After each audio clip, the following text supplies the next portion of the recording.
Capital News tonight. The National Electoral Commission releases dates for collection of presidential, parliamentary and councillorship forms. A fire guts down a dormitory at St. Joseph Girls Secondary School in Mwanza, and in sports, Simba Sports Club held to a 0-0 draw by Coastal Union in Tanga. Good evening, this is Capital News at 9:30. My name is Khadija Zimbo. First, the national news. The National Electoral Commission, NEC, has officially announced that the 5th of August will be the first day for candidates of the presidency, parliamentary and councillorship positions in the coming October general elections to collect forms. NEC has also announced changes of names of 3 election constituencies. Zitaanza kutolewa kuanzia tarehe 5 hadi tarehe 25 Agosti mwaka huu. They will be issued from 5th to 25th August this year in the Electoral Commission's office in Dodoma. Candidates for parliamentary and councillor seats forms will be issued from the 12th to the 25th August this year in electoral supervisors in respective headquarters and councils. Kwenye makao makuu ya halmashauri na kata husika. 36 students from St. Joseph Girls Secondary School in Mwanza have escaped death after one dormitory caught fire at 5 in the morning, causing loss of property and belonging of students. Amongst other items, students have been left with nothing. The smoke affected me and I fell and I was taken to the hospital. The government should allow us to continue with our studies because some of us are due to write exams. Investigation is ongoing to establish the source of the fire. We are going to be working closely with the school administration to ensure precaution is taken to avoid future incidences. They don't have books nor mattresses. We must evaluate and see how we can assist them as soon as possible so they don't worry about what is going to happen to them, especially now when they are writing exams. Fishermen on the shores of Kigamboni, Kunduchi, Bagamoyo, Tanga, Kilwa and Mafia have stopped fishing activities for the second week now after commencement of new fishing regulations, which they claim have negative impact on their activities. Mina shauri kwa vile Mheshimiwa Rais tumemuona, tunamsikia na kila siku anatatua kero za watu wengi. Tunaamini kwa hili, tunaimani hajalipata, lakini akilipata anaweza kulitatua. Tunamuomba kwa heshima kubwa, tunamuomba Rais Magufuli swala aliingilie kati mara moja, kwa sababu tunaumia kuhusu uvuvi wa mchana, yani ring net. Kwa kweli hii rasimu yani imetumiza wavuvi pakubwa sana. Hatuna pa kukimbilia. Rasimu hii imetubana kwa sababu huu uvuvi ndio kama watu tunavyowaona hawa umebeba umati mkubwa sana. Hiki kijiji unachokiona kinaendeshwa na uvuvi huu. CUF party has said that if they are able to win the presidential elections this year, they will form a government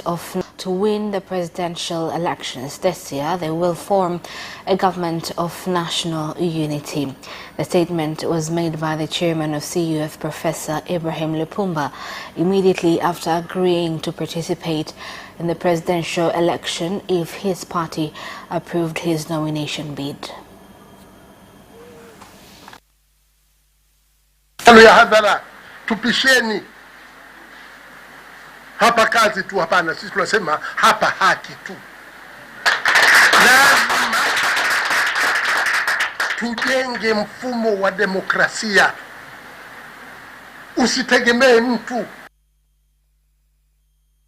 Motorists in Kalambo District, Rukwa region have been walking long distances in search of petrol and diesel in Sumbawanga, as fuel stations in the district do not have the commodity for more than 2 weeks now. Petrol is scarce for 2 weeks now. We've had none. We are forced to buy from Sumbawanga. The problem lies at the depot. For 2 weeks now, we've not been able to buy petrol. Only diesel is available.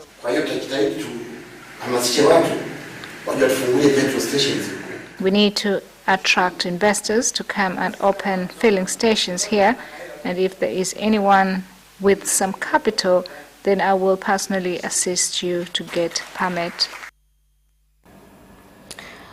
Now, the Energy and Water Utilities Regulatory Authority, EWURA, has said the fuel shortage situation at various fuel stations in the country was caused by decline in importation of the commodity due to the COVID-19, but that the problem has already been resolved.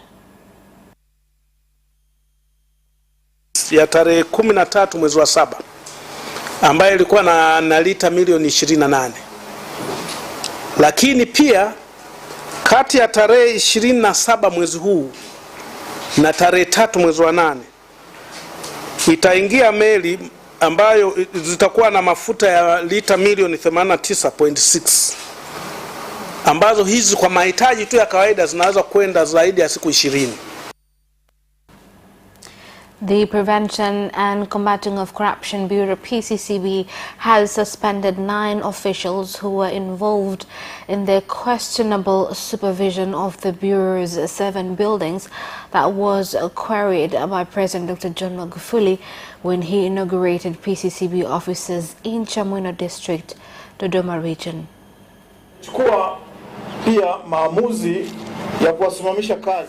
I've decided, in order to pave way for investigation, to suspend all staff in Estate Management Unit who are involved in the construction and supervision of the buildings in question. The investigation will take place for 7 days from Monday, July 27th, 2020.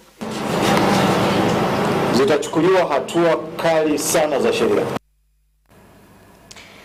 8 people, including a 3-year-old, have escaped a death at California area in Gator region after their house caught fire that destroyed everything that was inside, including 12 million shillings cash that was kept under a bed.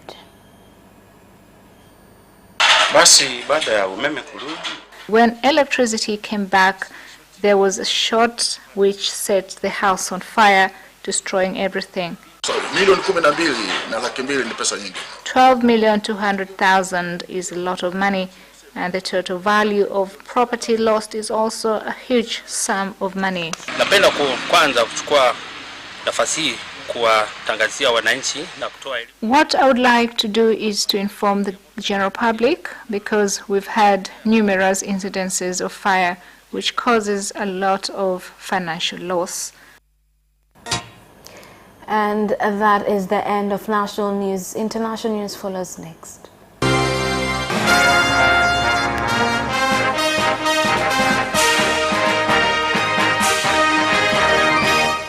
Welcome back, and in international news.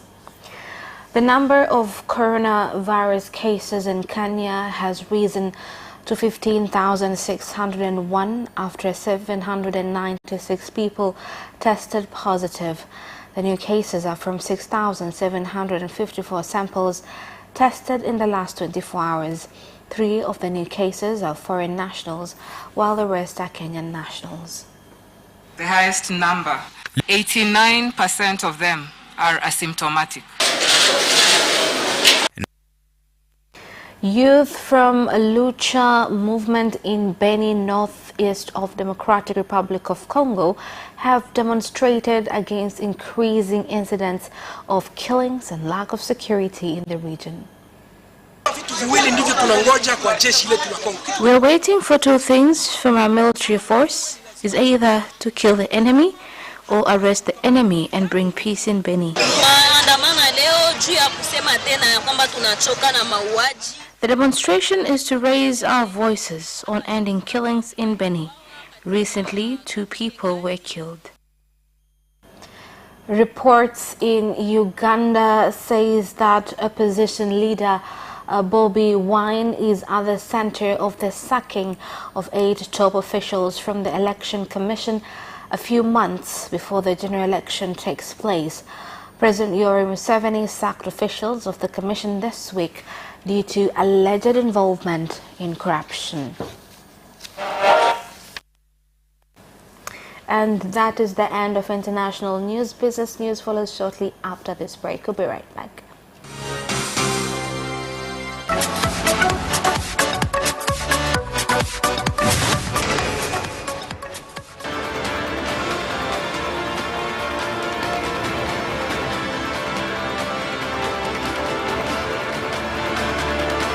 Watch Business Edition as we talk to business leaders and experts in sectors that are transforming Tanzania's economy. We believe that the driver is the customer. To change the mindset of traditional HR to the digitalization. Make sure that everybody can get some access to financial services. And once we understand the vision of our leaders, we then need to be behind them and help them in achieving that vision. Business have involved mercantile operations, trade guilds, or shared agricultural production, infrastructure, construction, financial sectors, tourism, and mining. Business Edition on Friday at 8:15 p.m.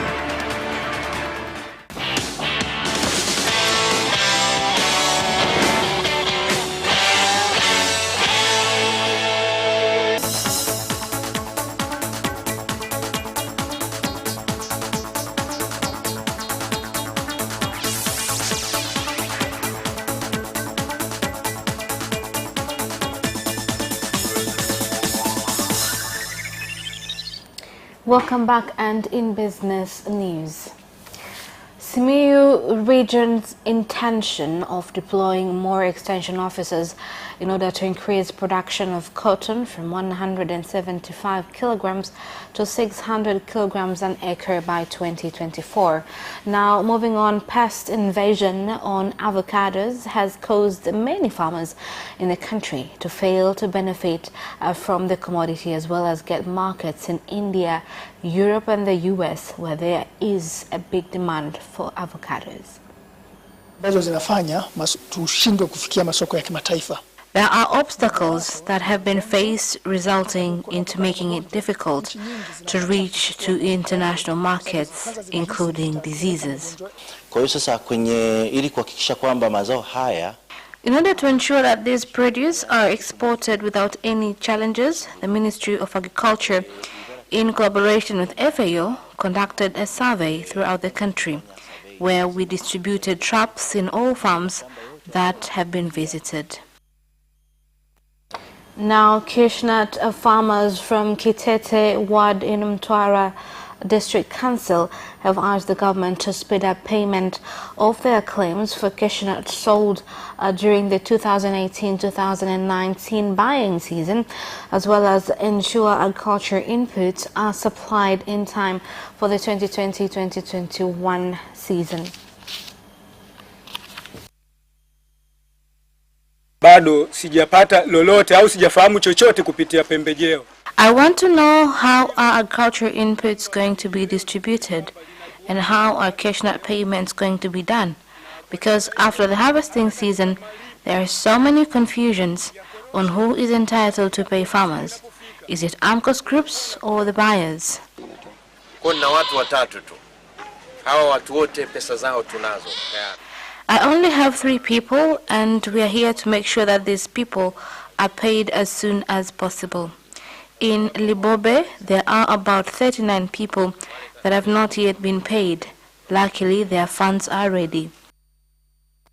And that is the end of business news. Sports news follows shortly. Away first time, good start from Bolt. Bolt leading a moment and going away. Gay trying to go with him, and he's going to be dragged through to second place, but he's going to win it by 2 meters. Away first time, good start from Bolt. Bolt leading a moment and going away. Gay trying to go with him, and he's going to be dragged through to second place, but he's going to win it by 2 meters.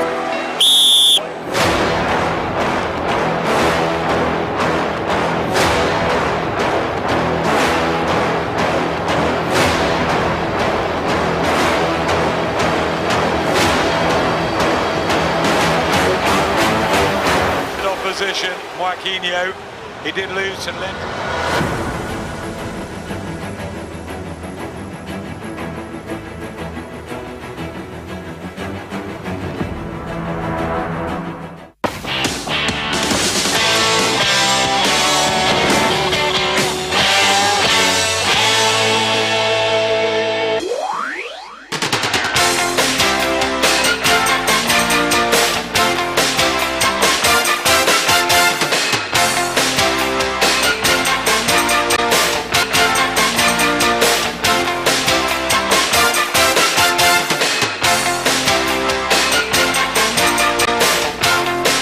Mainland Premier League champions Simba Sports Club have been held a nil draw by Coastal Union at the Mkwakwani Stadium in Tanga.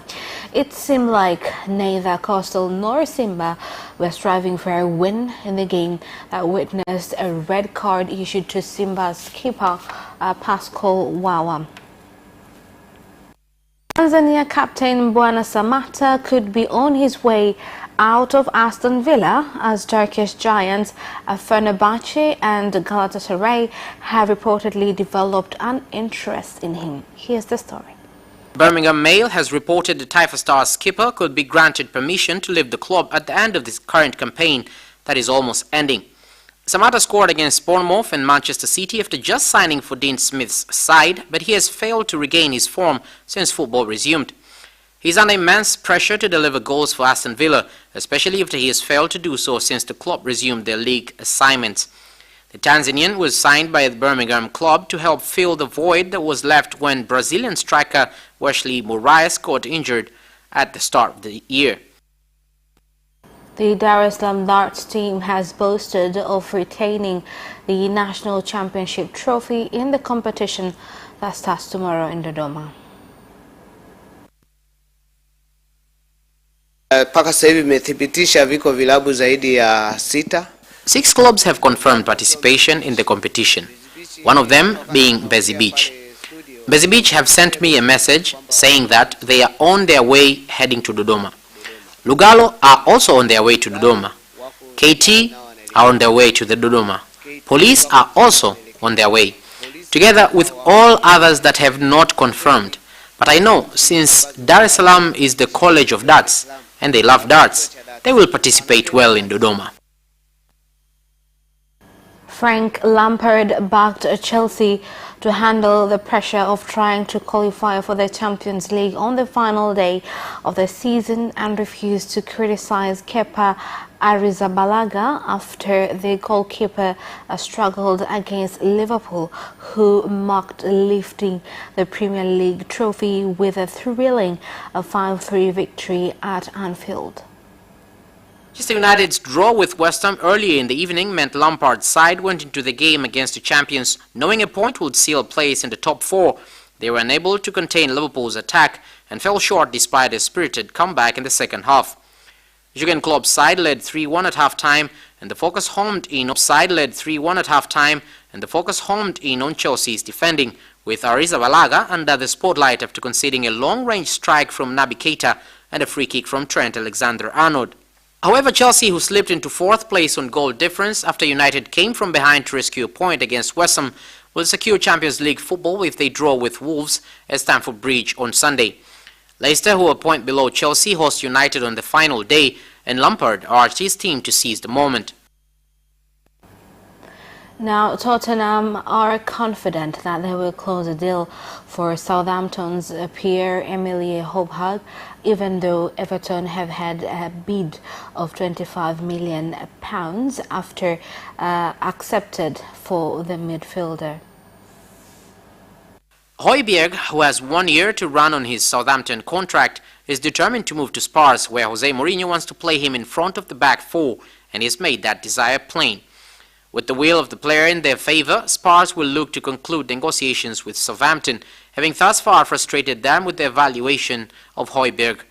Southampton will use Everton's £25 million offer as the benchmark, although Spurs will try to drive the midfielder's price down. And that sports item ends our news bulletin for tonight. My name is Khadija Zimbo. Thank you for watching and good night.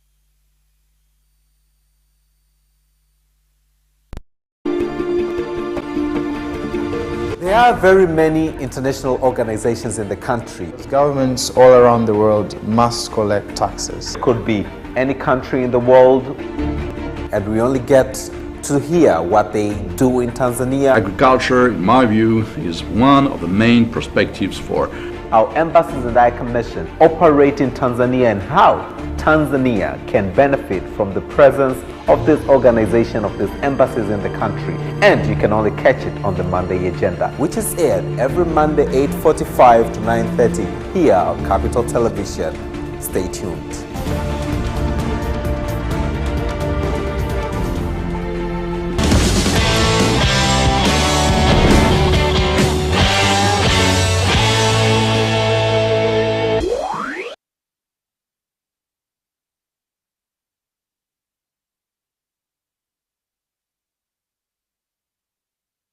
Diamonds are forever. They won't leave in the night. I've no fear that they might desert me. Diamonds are forever, forever, forever. Diamonds are forever, forever, forever, forever.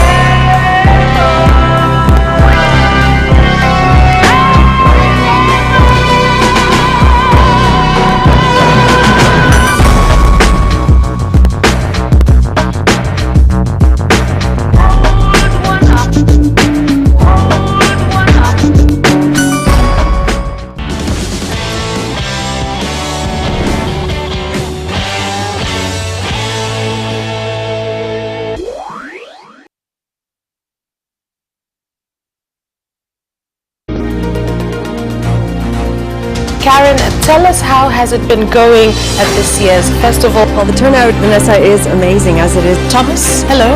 Nice to be there with you. What is the purpose of this meeting and who will be in attendance? Talking about how African countries can stop relying to a large extent on... We are definitely seeing a lot of deeply political films, either directly treating a political issue or with a political subtext.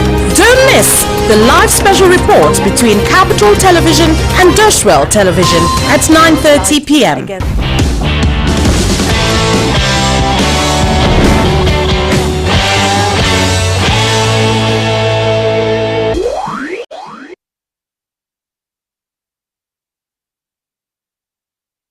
Unajua